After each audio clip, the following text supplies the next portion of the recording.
94.3 The Dude is very grateful to our men and women in uniform. We're proud to recognize local members of our military by turning the spotlight on them right now in our Soldier Salute.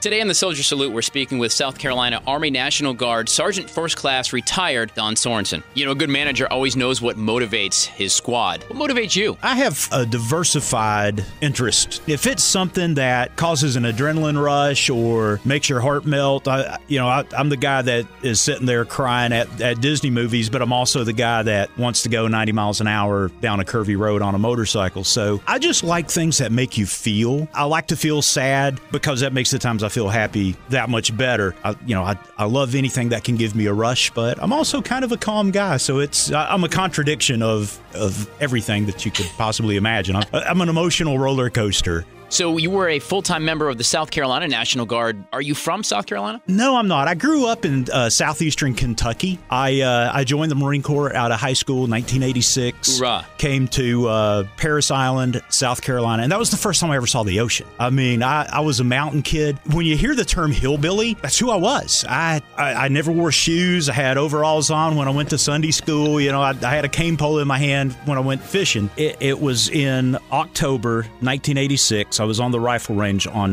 Paris Island. We had finished shooting and firing our weapons, and it was time for police call, as we called it, but it's basically you go around and you pick up all the expelled brass. Mm-hmm. I had no idea what the ocean looked like. And I walk up on top of this berm because I see some brass glistening in the sun, and I stopped breathing. Being a young adult and seeing the ocean for the first time, when you've read about it, you've seen it on TV, but it's just not the same. It was such an amazing thing, and I think that's when I fell in love with South Carolina. So after the Marines, you joined the Guard, and you wind up right back here. We moved to Columbia, South Carolina, and I've never wanted to live anywhere else. So, Sarge, you were a United States Marine, so how did you end up in the South Carolina Army National Guard? I was managing an assembly company, and I hired a former recruiter for the Army National Guard, and I guess they never stopped recruiting because within a week he had me convinced I needed to be in the Army National Guard. Set out to do that part-time. Next thing I know, I'm full-time Army National Guard in recruiting and retention. So you find yourself actually recruiting,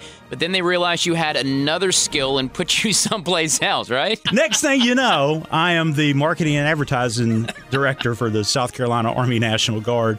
So, Sarge, you go from being a Marine to the South Carolina National Guard as a recruiter, but that role didn't last very long because you had another hidden talent. Tell me about that. One of the things I did between being a Marine and joining the National Guard, I was an airbrush artist. T-shirts, license plates, tailgates, really anything that you could hold still long enough to be painted, I painted. First day in office, I muralized my wall. I did the whole cracked granite with a large eagle busting through my recruiting wall. The recruiting and retention commander walked by, then I saw him stop and back up. He asked me if I had done that. I explained to him my background with airbrush and everything, and he said, well, my marketing guy's getting ready to retire. I would like you to consider being the marketing and advertising NCO. But there's only one small problem. You had committed to 3 years as a field recruiter, and they kind of said that's what you have to do. How did that all shake out? Well, he looked at his chest, then he looked at my chest, and he said, I think I'm the one that makes the decisions around here. I've never had a typical military career. Let me tell you, it's been exciting.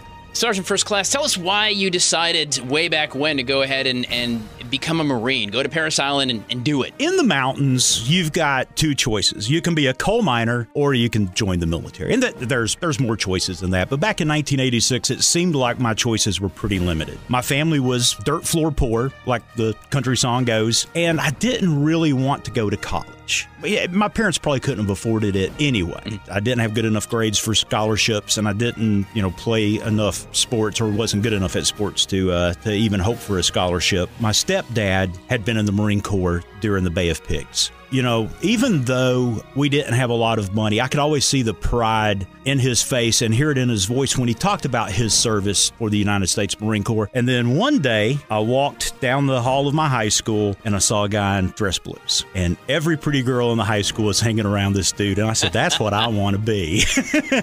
So yeah, I joined for the uniform. So you fall in love with the dress blues, with the Marine uniform. You decide you're going to be one of the few, the proud, the brave. and you go to Parris Island. And as you pull up on the bus, you see about 1,000 drill instructors who all want to be your best friend. At any point, did you go, whoops-a-daisy? Oh, yeah.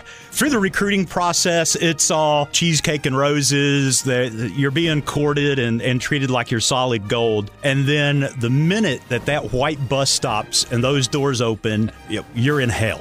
Picture this. You always get off the bus at 2 o'clock in the morning. You never arrive at a reasonable hour. It's dark. You smell the paper mill, and you've got these metal grates in the street, and steam is coming up through them. I'm thinking I must have died on the plane ride, and I ended up, in the bad place, because there is no way places like this can exist in America. You're being yelled at. Everything you do is wrong, even if you do exactly what they tell you. You didn't do it the way they intended for you to do it. It's quite a shock. All of a sudden, nothing you do is right, and everyone wants you to basically die because you're a maggot. It was a lot of fun. A lot of fun. Now, Sergeant First Class, for the last year and a half or so, I've had the amazing honor and pleasure to meet so many soldiers, so many heroes, so many people have served communities, whether it's the National Guard, whether it's the United States Marine Corps, whatever it is that one thing of service. But as all amazing things do, they end. And after today's conversation, I officially turn the baton of the Soldier Salute, something that I think as 94.3 The Dude we're pretty darn proud of, over to you to share the stories of these amazing, amazing men and women who just serve. It's almost like standing on those yellow footprints on Parris Island again. I'm terrified. If you can't hear it in my voice, believe me, I'm not a professional broadcaster. I've been a soldier my whole life. I grew up wearing a uniform, and broadcast isn't my background. But we wanted a soldier who could tell soldier stories. I am so excited about that. I do feel like I can bring a different perspective, having faced some of the hardships and the trials that I know that our soldiers face. Everything from, what a soldier's family goes through when they're deployed to pain that you feel when you lose a buddy because of his service. Sergeant First Class Don Sornson, retired from the South Carolina National Guard, your new host for the Soldier Salute. Sir, thank you for your service to your country and community. Thank you, Todd. Thanks for joining us in our Soldier Salute, presented by Little Pig's Barbecue. Serving Columbia since 1963 with that bodacious buffet. By Lexington Guns and Shooting Range. Veteran owned and operated. By Love Air Plumbing and Electrical. Love to help you love your home. And Dominion Energy.